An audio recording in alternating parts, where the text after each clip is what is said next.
नमस्कार साथियों, स्वागत है आप सभी का अपने चैनल ज्ञान ऑर्बिट में।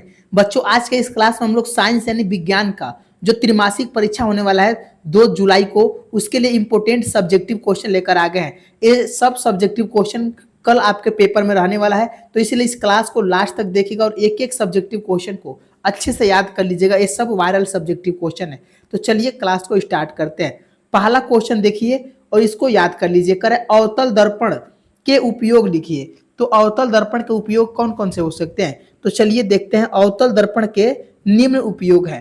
पहला, कि बड़े आकार के अवतल दर्पण का प्रयोग और ऊर्जा के लिए किया जाता है। यानी जो बड़े आकार के अवतल दर्पण है, इसका प्रयोग किसके लिए किया जाता है? ऊर्जा के लिए किया जाता है। दूसरा, इनका प्रयोग वाहनों के headlight, lamp, search light, torch आदि बनाने में किया जाता है। तीसरा, कि अवतल दर्पण का प्रयोग सोविंग दर्पणों को बनाने में यानी किया जाता है। किसमें? तो सोविंग दर्पण बनाने में। और अवतल दर्पण का प्रयोग दंत चिकित्सक तथा विशेषज्ञ रोगियों का परीक्षण करने के लिए इसका प्रयोग किया जाता है। यानी ये सब अवतल दर्पण का प्रयोग है जो कि आपके पेपर में रहने वाला है, तो इसको याद कर लीजिएगा। और अभी तक अगर आप लोग चैनल को सब्सक्राइब नहीं किए बाबू, तो जल्दी से कर लीजिए, क्योंकि तुरंत हम साइंस और सोशल साइंस यानी एसएसटी और साइंस का ऑब्जेक्टिव क्वेश्चन लाने वाले हैं, और सोशल साइंस का भी सब्जेक्टिव करवा दिए। आप लोग जल्दी से देख लीजिए, नहीं देखे हैं तो जाकर चैनल पर और वीडियो को लाइक कर लीजिए, क्योंकि अब इसमें आपका पैसा नहीं खर्च होता है। लाइक जरूर कर लेंगे ताकि हमको ये पता चले कि आप लोग क्लास अच्छे से कर रहे हैं। दूसरा क्वेश्चन देखिए, कह रहा है प्रकाश के अपवर्तन के नियमों को लिखे। तो देखिए, वो प्रकाश के अपवर्तन के कितने नियम होते हैं? 2 नियम होते हैं।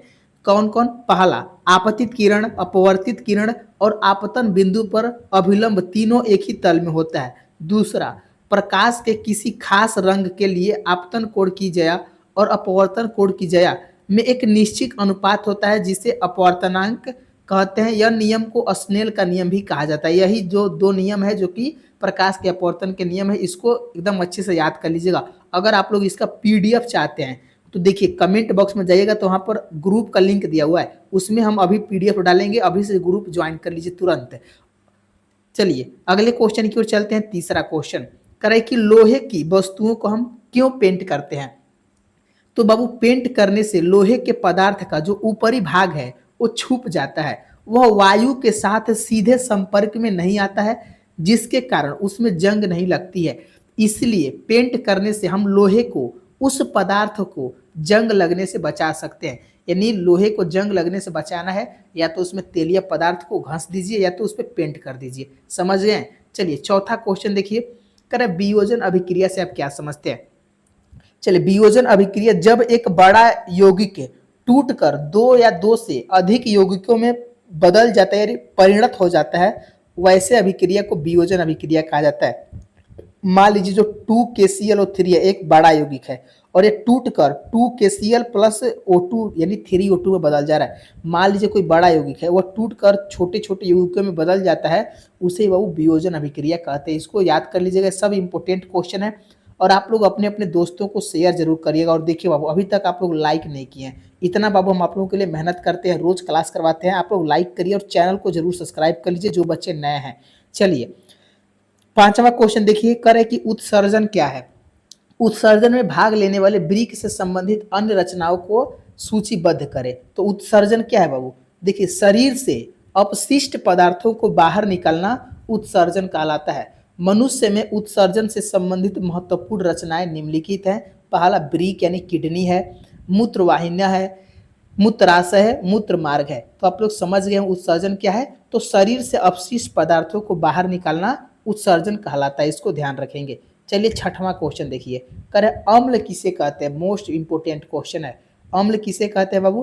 तो अम्ल वह पदार्थ है जिसका स्वाद खट्टा होता है, जो नीले लिटमस को घोल को लाल बना देता है, जिसका जलीय विलयन H+ आयन मुक्त करता है, तथा धातु पर इसकी अभिक्रिया से हाइड्रोजन गैस बनती है, यानी हाइड्रोजन गैस मुक्त होती है, उसे ही अम्ल कहा जाता है। अम्ल जैसे HCl हो गया, HNO3 हो गया, H2SO4 हो गया, ये सब क्या है? ये सब प्रबल अम्ल है, यानी अम्ल है। इसको याद कर लीजिएगा। हो सकता है क्षार भी आ जाए, लवण भी आ जाए, ये सब आपको याद होना चाहिए। चलिए 7 क्वेश्चन देखिए, स्पेक्ट्रम क्या है?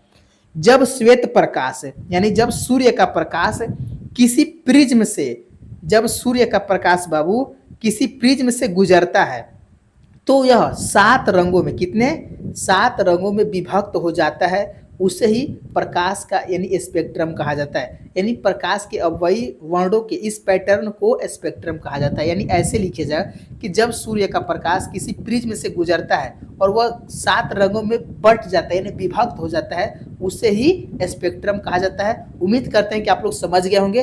चलिए बाबू, अब तुरंत हम लोग नेक्स्ट क्लास में एसएसटी का और भी क्वेश्चन देखने वाले हैं और साइंस का और भी सब्जेक्टिव लाने वाले हैं। तो अभी तक अगर आप लोग चैनल को सब्सक्राइब नहीं किए जरूर कर लेंगे और वीडियो को लाइक कर लेंगे और ग्रुप जरूर ज्वाइन कर लीजिए, ताकि आपको पीडीएफ बिल्कुल फ्री में मिलेगा व्हाट्सएप ग्रुप पर। सभी लोग व्हाट्सएप चलाते ही हैं, आप लोग जुड़ जाएंगे। तो धन्यवाद दोस्तों, मिलते हैं अगले क्लास में।